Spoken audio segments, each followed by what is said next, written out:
안녕하세요. 대베스 반도체 업종과 IT 산 담당하고 있는 임주성입니다. 7월 18일 MK전자 리뷰 진행해 보도록 하겠습니다. 자, 이제는 거의 바닥권의 위치에 와 있다라고 생각이 들고, 이제는 변곡점의 위치에 있지 않을까라고 생각을 합니다. 변곡점이라고 한다면 가격의 방향성을 결정하는 위치라고 생각이 드는데, 여기서는 이제 반등할 수 있을 확률이 높을지 아니면 추세를 이탈하고 하락할 확률이 높을지에 대해서 좀 체크를 해 봐야 되는데, 그렇다면은 두 가지 정도는 확인을 해 봐야 될 것 같습니다. 첫 번째는 최근에 계속해서 하락했던 이유에 대해서 한번 좀 살펴봐야 될 것 같고요. 그리고 반등하기 위해서는 이 상승 모멘텀이 필요한데, 모멘텀은 어떤 것이 있을지 이러한 내용들을 살펴보면서 이제 차트를 보면서 이제 변곡점의 위치라고 생각했던 이유, 그리고 어떤 가능성이 좀 더 높을지에 대해서 같이 한번 이야기 나눠보도록 하겠습니다. 자, 최근 하락에 대한 이슈들 한번 좀 살펴볼 텐데, 자, 최근에 좀 이슈들을 한번 좀 살펴보자면은 1차적으로 NK전자 같은 경우는 반등할 수 있는 모멘텀이 없는 상태에서 거래량이 계속 없었는 과정이 첫 번째라고 생각이 들고요. 그리고 두 번째로 생각을 든다면 최근에 이제 바이든과 트럼프 대통령 경선 과정에서 바이든 대통령이 뭐 이제 또 침해 또 이런 썰들이 이제 돌면서 트럼프 쪽으로 좀 기우는 경향이 있었습니다. 아무래도 그러다 보니까 좀 리스크적인 시장에 리스크적인 부분을 많이 작용을 하게 되면서 이 부분이 또 어떻게 연결되었냐? 어제자 같은 경우는 금리 인하를 하면 안 된다라는 발언까지 이어지게 되면서 금리적인 부분은 반도체에서 되게 중요한 요소 중에 하나죠. 그러다 보니까 어저께 뭐 하이닉스가 대표적으로 또 하락을 많이 했었고, 관련돼서 소부장 기업들이 하락세가 좀 큰 흐름이 보여졌었습니다. 그리고 거기에 더불어서 오늘까지 계속해서 이런 좀 시장에 하방압력이 강하게 작용하고 있는 현재 상황이다라고 보시면 될 것 같습니다.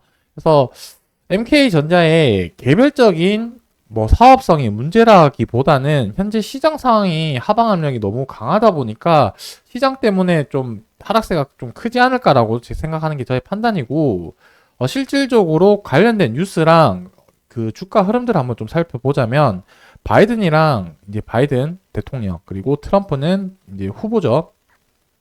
이 두 지금 경선을 하고 있으면서 이 충격에 대해서 투심이 악화되었다라고 해서 반도체 주의보가 나오게 되었는데, 어떤 내용인지 한번 좀 살펴보자면은 방위비로 갚아야 된다, 이렇게 얘기를 했는데, 이 부분이 결국 무엇이냐면 TSMC가 미국 공장에서 생산을 하고 있는데, 미국 같은 경우는 이 미국 내에서 TSMC가 생산할 수 있게끔 수십억 달러를 지원을 하는데, 너희는 왜 아무것도 안 하냐, 이 명분을 이용을 해가지고 방위비 분담 카드로, 압박 카드로 지금 하고 있는 상태다라고 볼 수 있겠습니다. 여기 보시면 방위비 분담을 위한 압박 카드로 꺼내었다라고 적혀져 있는데, 아무래도 TSMC 같은 경우는 굳이 현재까지 뭐 지출하지 않아도 될 돈을 지금 미국 정부에서 요구를 받고 있는 상황이다 보니까 이 부분은 결국에 실적이 반영이 될 수밖에 없는 부분이 되겠죠. 그러다 보니 TSMC 주가가 하락세를 좀 보이고 있는 상황이다라고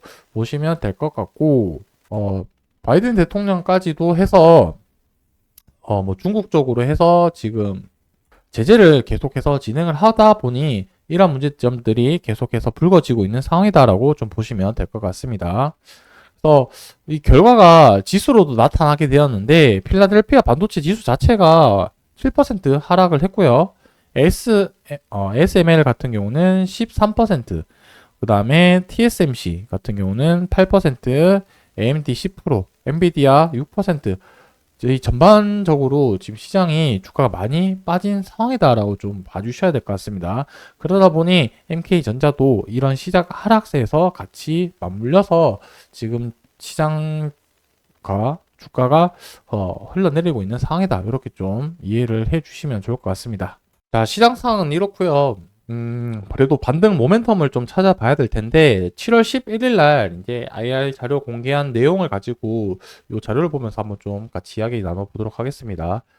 제가 다음 영상에서는 이 부분 좀 더 자세하게 한번 말씀드려 보려고 하고, 지금은 좀 연관되어 있는 부분들 한번 살펴볼 텐데, 지금 MK전자의 주요 사업 그리고 주요 매출은 이 본딩 와이어 쪽이라고 보시면 될 것 같습니다.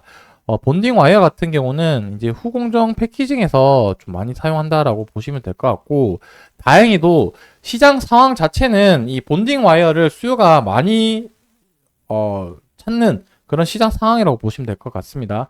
왜냐하면 현재로서는 이 반도체 공정을 미세화, 고단화, 이제 디램 같은 경우는 미세화를 하고, 낸드 같은 경우는 고단화를 해가지고 성능을 끌어올리는데, 이 성능 올리는 데는 한계치가 있다라고 지금 판단하고 있고, 이 성능을 끌어올리는 상황보다는 지금은 이 후공정에서 패키징을 어떻게 할 거냐, 이 부분의 관점이 조금 더 맞춰져 있는 상황이기 때문에 뭐 이제 PCB 기판이랑 칩이랑 연결을 하면서 본딩 와이어를 대부분 좀 많이 사용을 하죠. 그러다 보니까 이 본딩 와이어의 매출 부분들이 대부분 차지를 하고, 앞으로 저는 이 솔더블 쪽으로 해서 조금 더 초점을 맞춰야 되지 않을까라고 생각을 하고 있습니다. 기술 자체가 와이어에서 솔더블 쪽으로 넘어가고, 그 다음에 이제 25년, 26년도 넘어가면서 하이브리드 본딩이 계속 이제 말이 나오고 있는데, 하이브리드 본딩으로 가게 되면 이 솔더블조차도 많이 사용하지 않을 거라고 좀 판단이 되어지고 있는데, 그런 점에서 봤을 때 1차적으로는 솔더블 쪽으로도 매출이 많이 늘어나야 된다라고 좀 볼 수 있겠습니다. 그 외쪽으로 해서 이제 뭐 소켓 테스트 소재, 실리콘 응급제, 2차전지 쪽으로 하는데, 어쨌든 현재로서는 매출은 이쪽에서 대부분 발생이 되고 있기 때문에 시장 상황은 나쁘지 않은 상황이다. 이 정도만 제가 언급드리고, 오늘 여기서 추가적인 내용은 나중에 한번 또 말씀드리도록 하겠습니다.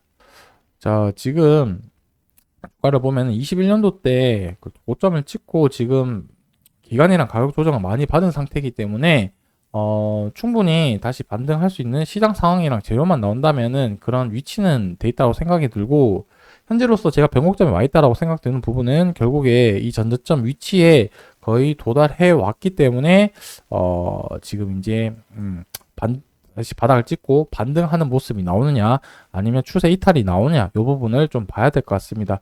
그래서 최근까지 해서 이 구간까지 거래량 없이 계속 하락하는 모습이 나왔고, 지금 거의 지지 하단부까지 왔기 때문에 거래량이 조금만 동반된다라고 한다면 주가 반등은 빠르게 이렇게 올라갈 가능성이 높은 시점이지 않을까라고 생각을 하기 때문에 이 부분은 계속해서 한번 좀 관찰해 보도록 하겠습니다. 그래서 이번 주 정도로 해서 방향성이 어느 정도 결정되지 않을까라고 생각이 들고, 그 부분이 어떻게 움직이는지는 또 시장 상황에 맞게끔 살펴보고 또 그 시점에서 말씀드리도록 하겠습니다. 오늘 영상은 여기서 마무리하고 다음번 영상에서 또 관련된 내용 지속적으로 말씀드리도록 하겠습니다. 감사합니다.